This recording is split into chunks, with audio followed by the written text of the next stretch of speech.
ಪುರಾಣ ಪ್ರಸಿದ್ಧವೂ ಪವಿತ್ರವೂ ಆದ ಶ್ರೀ ಆದಿಚುಂಚನಗಿರಿ ಕ್ಷೇತ್ರ. ಹಸಿರು ಕಾನನಗಳಿಂದ ಕೂಡಿ ರಮಣೀಯವೂ ಪ್ರಶಾಂತವೂ ಆದ ಈ ಕ್ಷೇತ್ರ ಪರಶಿವನ ತಪೋಭೂಮಿಯಾಗಿತ್ತೆಂದು ಪುರಾಣ ಮತ್ತು ಜನಪದ ಸಾಹಿತ್ಯದಿಂದ ತಿಳಿದುಬರುತ್ತದೆ. ಗಂಗಾಧರೇಶ್ವರನು ಇಲ್ಲಿಯ ಅಧಿದೇವತೆ, ಕಾಲಭೈರವೇಶ್ವರನು ಇಲ್ಲಿಯ ಕ್ಷೇತ್ರ ಪಾಲಕನು. ಮಠವು ಒಂದು ಬೆಟ್ಟದ ಮೇಲೆ ಇದ್ದು ಬೆಟ್ಟದ ಶಿಖರವನ್ನ ಆಕಾಶ ಭೈರವ ಅಂತಾರೆ. ನಮಸ್ಕಾರ ಸ್ನೇಹಿತರೆ, ಎಲ್ಲರಿಗೂ ಮಾನು ಮನೋಜ್ ಕನ್ನಡ ಯೂಟ್ಯೂಬ್ ಚಾನಲ್ಗೆ ಸ್ವಾಗತ. ಇವತ್ತಿನ ವಿಡಿಯೋದಲ್ಲಿ ಪುರಾಣ ಪ್ರಸಿದ್ಧವಾದ ಆದಿಚುಂಚನಗಿರಿ ಕ್ಷೇತ್ರದ ಬಗ್ಗೆ ಚಿಕ್ಕದಾಗಿ ತಿಳಿದುಕೊಂಡು ಬಿಡೋಣ. ಇಲ್ಲಿರುವ ಪವಿತ್ರ ಹೊಂಡವನ್ನ ಬಿಂದು ಸರೋವರ ಎಂದು ಕರೆಯುತ್ತಾರೆ. ಈ ದೇವಸ್ಥಾನದಲ್ಲಿ ಕಾಲಭೈರವನ ವಾಹನವಾದ ಶ್ವಾನಗಳಿಗೆ ಪ್ರತಿದಿನ ಬೆಳಗ್ಗೆ ಮತ್ತು ರಾತ್ರಿ 2 ಬಾರಿ ಪೂಜೆಯನ್ನ ಮಾಡಲಾಗುತ್ತೆ. ಈ ಕ್ಷೇತ್ರದ ಸುತ್ತಲೂ ಪ್ರಸಿದ್ಧ ಯಾತ್ರಾ ಸ್ಥಳಗಳಾದ ಶ್ರವಣಬೆಳಗೊಳದ ಗುಮ್ಮಟೇಶ್ವರ ಕ್ಷೇತ್ರ, ಎಡೆಯೂರಿನ ಸಿದ್ಧಲಿಂಗೇಶ್ವರ ಕ್ಷೇತ್ರ, ಚುಂಚನಕಟ್ಟೆಯ ಶ್ರೀರಾಮ ಕ್ಷೇತ್ರ, ಮೇಲುಕೋಟೆ ಚೆಲುವನಾರಾಯಣ ಸ್ವಾಮಿ ಕ್ಷೇತ್ರ, ಹಾಲ್ತಿಯ ಪರಶುರಾಮ ಕ್ಷೇತ್ರ ಪುಣ್ಯಕ್ಷೇತ್ರಗಳಾಗಿದ್ದು, ಚುಂಚನಗಿರಿ ಕ್ಷೇತ್ರವು ಮಧ್ಯಭಾಗದಲ್ಲಿರುವ ಯಾತ್ರಾರ್ಥಿಗಳ ಪವಿತ್ರ ಪುಣ್ಯಕ್ಷೇತ್ರವಾಗಿದೆ. ಶ್ರೀ ಆದಿಚುಂಚನಗಿರಿಯು ಅತ್ಯಂತ ಪ್ರಾಚೀನವೂ ಪವಿತ್ರವೂ ಆದ ಮಹಾಧರ್ಮ ಕ್ಷೇತ್ರ ಹಾಗೂ ತಪೋಭೂಮಿಯಾಗಿದ್ದು, ಸುಮಾರು 2000 ವರ್ಷಗಳಿಗಿಂತ ಹಿಂದಿನ ಇತಿಹಾಸವನ್ನ ಹೊಂದಿದೆ. ಈ ಗಿರಿಯು ಮಯೂರಗಳ ತಾಣವಾಗಿದ್ದು ಮಯೂರವನ ಎಂದು ಕರೆಯಲ್ಪಟ್ಟು ಪ್ರಶಾಂತ ವಾತಾವರಣದಿಂದ ಕೂಡಿದೆ.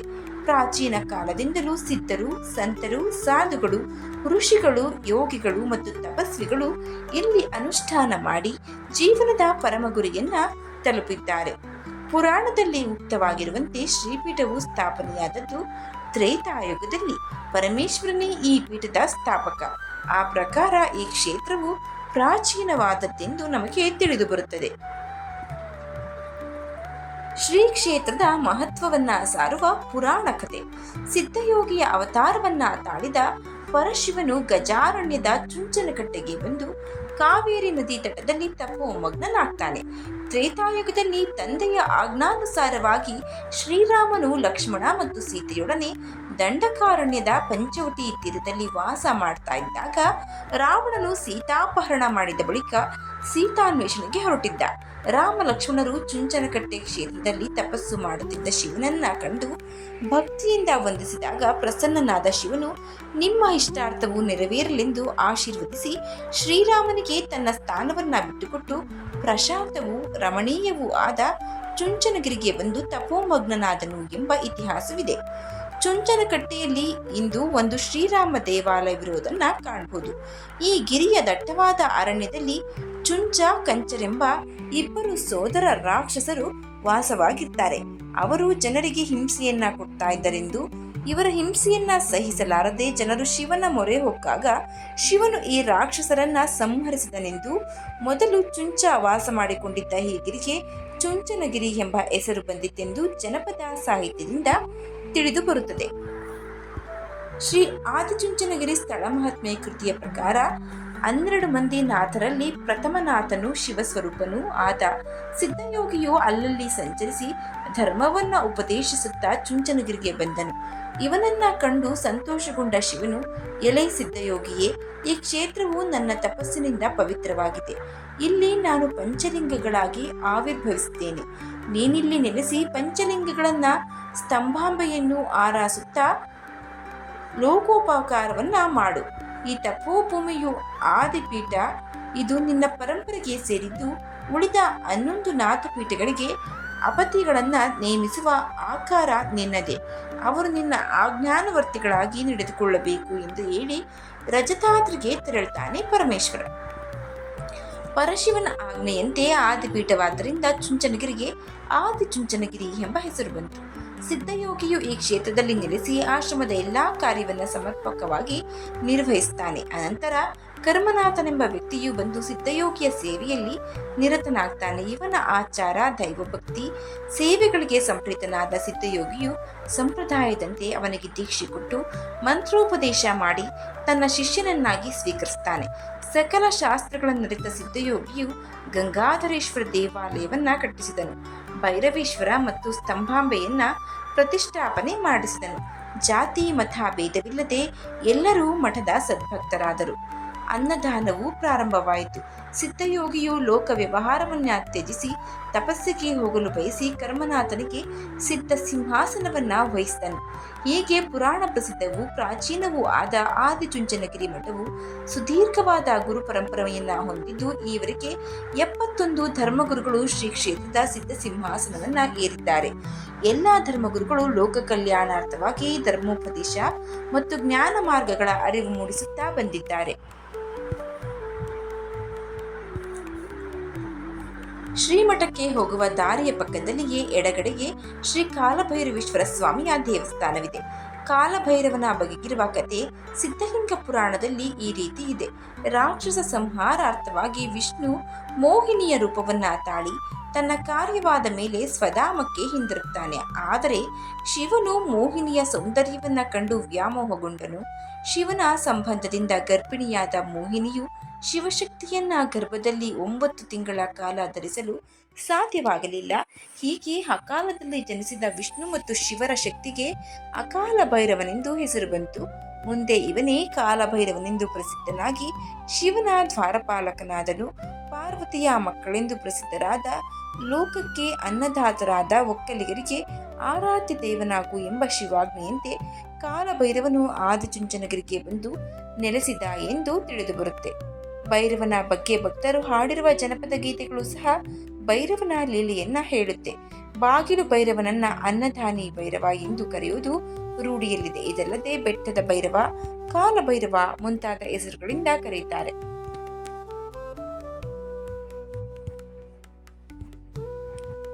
ಗಿರಿಯ ಹೆಬ್ಬಾಗಿಲನ್ನ ದಾಟಿದ ತಕ್ಷಣವೇ ಭಕ್ತಾದಿಗಳ ಗಮನ ಸೆಳೆಯುವವಳು ಗಿರಿಯ ಶಕ್ತಿ ದೇವತೆ ಕಂಬದಮ್ಮ. ಆದಿಶಕ್ತಿಯೇ ಸ್ತಂಭರೂಪಳಾಗಿ ಇಲ್ಲಿ ನೆಲೆಸಿದ್ದಾಳೆ ಎಂಬುದು ಸ್ಥಳ ಮಹಾತ್ಮೆಯಿಂದ ತಿಳಿಯುತ್ತೆ. ಆದಿಶಕ್ತಿಯು ಸ್ತಂಭರೂಪಳಾಗಿರೋದ್ರಿಂದ ಭಕ್ತಾದಿಗಳು ಆಕೆಯನ್ನ ಕಂಬದಮ್ಮ ಎಂದು ಕರೆಯುತ್ತಾರೆ. ಹರಕೆಯನ್ನ ಸಲ್ಲಿಸಿ ವಾದ್ಯ ತಮಟೆಗಳ ಸಮೇತ ಶುಚಿರ್ಭೂತರಾಗಿ ದೇವಿಗೆ ಹೊಸ ಸೀರೆಯನ್ನ ಉಡಿಸಿ ನೈವೇದ್ಯವನ್ನ ಅರ್ಪಿಸಿ ಭಕ್ತಿಗೀತೆಯನ್ನ ಹಾಡುತ್ತಾ ಅರಸುತ್ತಾ ದೃಶ್ಯವಂತೂ ಚಿರಸ್ಮರಣೀಯವಾಗಿ ಕಾಡುತ್ತೆ. ಶ್ರೀ ಜ್ವಾಲಾಪೀಠ ಶಿವನು ತಪಸ್ಸಿಗೆ ಕುಳಿತ ಪವಿತ್ರವಾದ ಸ್ಥಳ.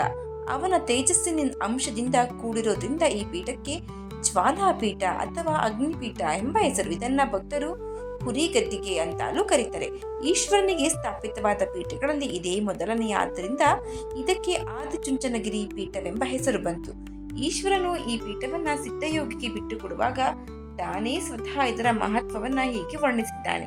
ಈ ಪೀಠವು ತನ್ನ ತೇಜೋ ಅಂಶಗಳಿಂದ ಕೂಡಿರುವ ಕಾರಣ ಇದು ಅಗ್ನಿಮಯ. ಈ ಪೀಠಸ್ಥರಾದವರನ್ನ ದರ್ಶನ ಮಾಡಿದವರು ಜನ್ಮ ಪಡೆದುದಕ್ಕೆ ಸಾಫಲ್ಯವನ್ನ ಹೊಂತಾರೆ. ಯೋಗ ನಿಷ್ಠೆ ಇಲ್ಲದೆ ಈ ಅಗ್ನಿಪೀಠವನ್ನ ಯಾರು ಸ್ಪರ್ಶ ಮಾಡ್ತಾರೋ ಅವರು ಕ್ಷಣದಲ್ಲೇ ಭಸ್ಮೀಭೂತರಾಗ್ತಾರೆ. ಅದರ ದರ್ಶನ ಮಾಡಿದವರು ಸಕಲ ಪಾಪಗಳಿಂದ ಬಿಡಲ್ಪಟ್ಟವರಾಗ್ತಾರೆ. ಗದ್ದುಗೆಯಲ್ಲಿ ಆರೂಢವಾಗಿರುವ ಗುರುಗಳ ದರ್ಶನವನ್ನ ಮಾಡಿದರೆ ಕೈಲಾಸದಲ್ಲಿ ಪರಶಿವನ ದರ್ಶನ ಮಾಡಿದಷ್ಟೇ ಪುಣ್ಯ ಲಭಿಸುತ್ತೆ. ಜ್ವಾಲಾಪೀಠವನ್ನ ಶ್ರೀ ಕ್ಷೇತ್ರಾಧ್ಯಕ್ಷರು ನವರಾತ್ರಿ ಎಂದು, ಮಹಾಶಿವರಾತ್ರಿ ಎಂದು, ಶ್ರೀ ಕ್ಷೇತ್ರದ ರಥೋತ್ಸವದ ದಿವಸದಂದು ಏರುತ್ತಾರೆ. ಆ ದಿನಗಳಲ್ಲಿ ಅಸಂಖ್ಯಾತ ಆಸ್ತಿಕ ಭಕ್ತ ಮಹಾಶಯರು ಭೇಟಿ ನೀಡಿ ದರ್ಶನ ಪಡೆದು ಪುಣ್ಯ ಭಾಜನರಾಗ್ತಾರೆ. ಬಿಂದು ಸರೋವರ ಶ್ರೀಮಠದ ದಕ್ಷಿಣ ದಿಕ್ಕಿನ ಸಮೀಪ ಬಿಂದು ಸರೋವರವಿದೆ. ಕಂಬದಮ್ಮ ಆದಿಶಕ್ತಿಯ ಪ್ರತಿನಿಧಿಯಾದರೆ ಇದು ಗಂಗಾದೇವಿಯ ಪ್ರತಿನಿಧಿ. ಸರೋವರವು ವಿಸ್ತಾರವಾಗಿ ಆಳವಾಗಿ ಇದ್ದು ಸೋಪಾನಗಳಿಂದ ಕೂಡಿ ಅನೇಕ ವಿಧವಾದ ಗಿಡ ಮರ ಬಳ್ಳಿಗಳಿಂದ ಆವೃತವಾಗಿ ರಮಣೀಯವಾಗಿದೆ. ಶಿವನ ಜಡೆಯಿಂದ ಬಂದ ಗಂಗಾ ಬಿಂದುವು ಈ ಸರೋವರದಲ್ಲಿ ಸೇರಿ ಹೋದ ಕಾರಣಕ್ಕೆ ಇದಕ್ಕೆ ಬಿಂದು ಸರೋವರ ಎಂಬ ಹೆಸರು ಬಂತು. ಸರೋವರದಲ್ಲಿ ಒಮ್ಮೆ ಸ್ನಾನ ಮಾಡಿ ಗಂಗಾದೇವಿಯನ್ನ ಅರ್ಚಿಸಿದರೆ ಸಾಕು, ಸಕಲ ರೋಗಗಳು ನಿವಾರಣೆಯಾಗುತ್ತವೆ ಎನ್ನುವುದು ನಂಬಿಕೆ. ಗಂಗಾಧರೇಶ್ವರನ ಅಭಿಷೇಕಕ್ಕೆ ಈ ಸರೋವರದಿಂದಲೇ ಜಲವನ್ನ ತೆಗೆದುಕೊಂಡು ಹೋಗೋದು. ಯಾತ್ರಿಕರ ಭಕ್ತಿಯಿಂದ ಈ ಸರೋವರವನ್ನ ಪ್ರದಕ್ಷಿಣೆ ಮಾಡಿ ಇದರ ಜಲವನ್ನ ಸ್ಪರ್ಶ ಮಾಡಿ ಇದರಲ್ಲಿ ಸ್ನಾನ ಮಾಡಿ ದೇವ ಋಷಿ ಪಿತೃತರ್ಪಣ ಮಾಡಿ ದಕ್ಷಿಣೆ ಕೊಟ್ಟರೆ ಅಶ್ವಮೇಧ ಯಾಗದ ಫಲವನ್ನ ಪಡಿತಾರೆ ಎಂದು ನಂಬಲಾಗಿದೆ. ಪಂಚಲಿಂಗಗಳು ಮಹೇಶ್ವರನ ಸಿದ್ಧಯೋಗಿಗೆ ತನ್ನ ಅಂಶಯುಕ್ತವಾದ ಈ ಕ್ಷೇತ್ರವನ್ನ ಬಿಟ್ಟುಕೊಟ್ಟು ಕೈಲಾಸಕ್ಕೆ ಹೋಗುವಾಗ ತನ್ನ ಸಾನ್ನಿಧ್ಯವನ್ನ ಬಯಸಿದ ಯೋಗಿಗೆ ನಾನು ಪಂಚಲಿಂಗ ರೂಪದಲ್ಲಿ ಈ ಕ್ಷೇತ್ರದಲ್ಲಿ ಸದಾಕಾಲ ಇರ್ತೇನೆ ಎಂದು ಹೇಳಿ ಗಂಗಾಧರೇಶ್ವರ, ಕತ್ತಲೆ ಸೋಮೇಶ್ವರ, ಚಂದ್ರಮೌಳೀಶ್ವರ, ಗವಿಸಿದ್ದೇಶ್ವರ, ಮಲ್ಲೇಶ್ವರ ಎಂಬ ಹೆಸರುಗಳಿಂದ ನೆಲೆಸಿರುವುದರಿಂದ ಈ ಕ್ಷೇತ್ರವು ದಕ್ಷಿಣ ಕಾಶಿ ಎಂದೇ ಪ್ರಸಿದ್ಧ ಪಡೆದಿದೆ. ಕಾಶಿ ವಿಶ್ವನಾಥನ ದರ್ಶನ ಮಾಡಿದವರು ಶ್ರೀ ಕ್ಷೇತ್ರದ ಪಂಚಲಿಂಗಗಳ ದರ್ಶನ ಪಡೆಯದೇ ಹೋದಲ್ಲಿ ಪುಣ್ಯದಿಂದ ವಂಚಿತರಾಗ್ತಾರೆಂದು ಶೈವ ಪುರಾಣದಿಂದ ತಿಳಿದುಬರುತ್ತೆ. ಪಂಚಲಿಂಗಗಳಲ್ಲಿ ಕತ್ತಲೆ ಸೋಮೇಶ್ವರ ಲಿಂಗವು ಒಂದಾಗಿದ್ದು, ಬೃಹದಾಕಾರದ ಬಂಡೆಗಳ ನಡುವೆ ಇರುವ ಪ್ರಶಾಂತವಾದ ಕತ್ತಲೆಯ ಪ್ರದೇಶದಲ್ಲಿದೆ. ಮಧ್ಯಾಹ್ನದ ವೇಳೆಯಲ್ಲೂ ಕತ್ತಲೆ ಸೋಮೇಶ್ವರ ಲಿಂಗವ ದರ್ಶನ ಮಾಡಬೇಕಾದರೆ ದೀಪದ ಸಹಾಯ ಬೇಕೇ ಬೇಕು. ಗವಿಸಿದ್ದೇಶ್ವರ ದೇವಸ್ಥಾನ ಪ್ರಕೃತಿ ಸಹಜವಾದ ಗವಿಯಲ್ಲಿ ಶಿವನು ಲಿಂಗಾಕೃತಿಯಲ್ಲಿ ನೆಲೆಸಿರೋದ್ರಿಂದ ಗವಿಸಿದ್ದೇಶ್ವರನಾಗ್ತಾನೆ. ಈ ಲಿಂಗದ ಪಕ್ಕ ಶಿವನ ವಾಹನವಾದ ನಂದಿಯನ್ನ ಪ್ರತಿನಿಧಿಸುವ ಸುಮಾರು 10 kg ಗಾತ್ರದ ಬಸವನ ವಿಗ್ರಹವಿರುವುದನ್ನ ಕಾಣಬಹುದು. ಶ್ರೀ ಮಲ್ಲೇಶ್ವರ ಸ್ವಾಮಿ ಗಂಗಾಧರೇಶ್ವರ ದೇವಾಲಯಕ್ಕೆ ಹತ್ತಿ ಹೋಗುವ ಸೋಪಾನ ಮಾರ್ಗದ ಬಲಗಡೆಯಲ್ಲಿ ಮಲ್ಲೇಶ್ವರ ಲಿಂಗವಿದೆ. ಪರಮ ಪೂಜ್ಯ ಶ್ರೀಗಳವರು ಇತ್ತೀಚೆಗೆ ಮಲ್ಲೇಶ್ವರ ಸ್ವಾಮಿಯ ದೇವಾಲಯವನ್ನ ಜೀರ್ಣೋದ್ಧಾರ ಮಾಡಿದ್ದಾರೆ. ಚಂದ್ರಮೌಳೀಶ್ವರ ದೇವಾಲಯ ಹಳೆಯ ಮಠಕ್ಕೆ ಸೇರಿದಂತೆ ಚಂದ್ರಮೌಳೇಶ್ವರ ಲಿಂಗದ ದೇವಾಲಯವಿದೆ. ಈ ಲಿಂಗವು ಶ್ರೀಗಳ ಆತ್ಮಾರ್ಥ ಲಿಂಗ ಎಂಬುದು ತಿಳಿದುಬರುತ್ತೆ. ಶ್ರೀಗಳು ಪ್ರತಿನಿತ್ಯ ತ್ರಿಕಾಲಗಳಲ್ಲಿಯೂ ಇಲ್ಲಿ ಅನುಷ್ಠಾನ ಮಾಡ್ತಾರೆ. ಈ ದೇವಾಲಯಕ್ಕೆ ಸೇರಿದ 20 ಕಂಬಗಳ ಮಂಟಪದಲ್ಲಿ ಸುಪ್ರಸಿದ್ಧವಾದ ಜ್ವಾಲಾಪೀಠ ಅಥವಾ ಉರಿಗದ್ದಿಗೆ ಇದೆ. ಇದನ್ನ ಅಗ್ನಿಪೀಠ ಅಂತಾನೂ ಕರೀತಾರೆ. ಕೂಗುಬಂಡೆ ಗಿರಿಯನ್ನ ಉತ್ತರ ದಿಕ್ಕಿನಿಂದ ಬಳಸುತ್ತಾ ಕಣಿವೆ ಹನುಮನಿಗೆ ಕೈ ಮುಗಿದು ಬಲಕ್ಕೆ ತಿರುಗುವ ಕಾಲು ದಾರಿಯಲ್ಲಿ ಹೋದರೆ ಬೆಟ್ಟದ ಮಧ್ಯಭಾಗದಲ್ಲಿ ಮೇದರಗುಡ್ಡ ಎಂಬ ಸ್ಥಳದಲ್ಲಿ ನಿಂತು ಗಟ್ಟಿಯಾಗಿ ಮಾತನಾಡಿದರೆ ಪ್ರತಿಧ್ವನಿಯು ಬೆಟ್ಟದ ಪ್ರದೇಶದಿಂದ ಸ್ಪಷ್ಟವಾಗಿ ಕೇಳಿಬರುತ್ತೆ.